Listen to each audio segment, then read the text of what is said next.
Ada pertanyaan dari para ibu. Istri sudah cantik, istri sudah baik, dan kelihatannya suami berbahagia. Tidak ada yang kurang, gitu ya intinya. Kok masih berselingkuh? Nah, jawabannya kenapa? Saya sudah singgung di video yang lalu. Ada 2 jenis alasan. Pertama adalah karena keinginan. Kedua adalah karena kekosongan. Jadi kenapa masih berselingkuh? Karena ini jenis keinginan.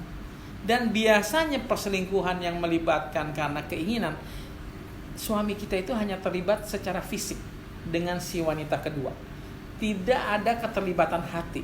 Jadi kalau saya bilang ada baiknya nih, bukannya baik sebenarnya perselingkuhan itu buruk. Kalau ada baiknya, suami gak bakalan kemana-mana. Dia gak mencintai wanita itu, hanya sejauh keinginan fisik saja. Jadi korbanlah itu wanita sebetulnya. Tapi ya kita korban hati sebetulnya. Rumah tangga kalau tahu ya tetap sakit. Tapi itu jawabannya. Kenapa sudah tidak ada yang kurang? Masih saja. Itu karena keinginan. Nah, satu jenis lagi karena kekosongan itu beda.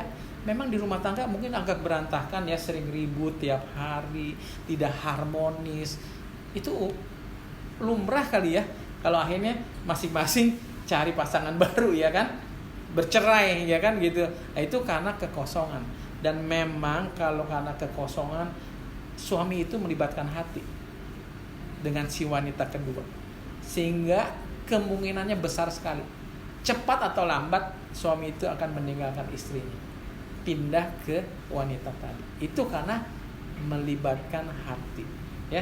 Jadi supaya jelas mungkin saya bahas perbedaannya, tapi dua-duanya memang tidak baik ya. Jadi harus dihindari. Bagaimana cara hindarinya? Usahakan rumah tangga tetap harmonis, tidak ada kekosongan, berkomunikasi dengan baik ya toh? Curhat satu dengan lain, kita adjustment semakin sempurna. Kalau bicara masalah keinginan, harus dekat sama Tuhan. Karena semua manusia punya kecenderungan untuk dosa, termasuk saya, siapapun, gak ada yang kebal. Jadi kita harus selalu mendekatkan diri sama Tuhan. Yang saya bilang itu seperti ginjal yang mencuci darah kita setiap hari. Jadi dengan dekat sama Tuhan, pikiran kita itu selalu dibersihkan. Saudara harus percaya dan buktikan. Saya sudah buktikan. Kalau kita dekat sama orang yang suka marah, jamin gak lama kita akan suka marah. Main sama pemabok, lama-lama jadi pemabok. Dekatlah sama Tuhan, kita akan semakin baik, begitu ya.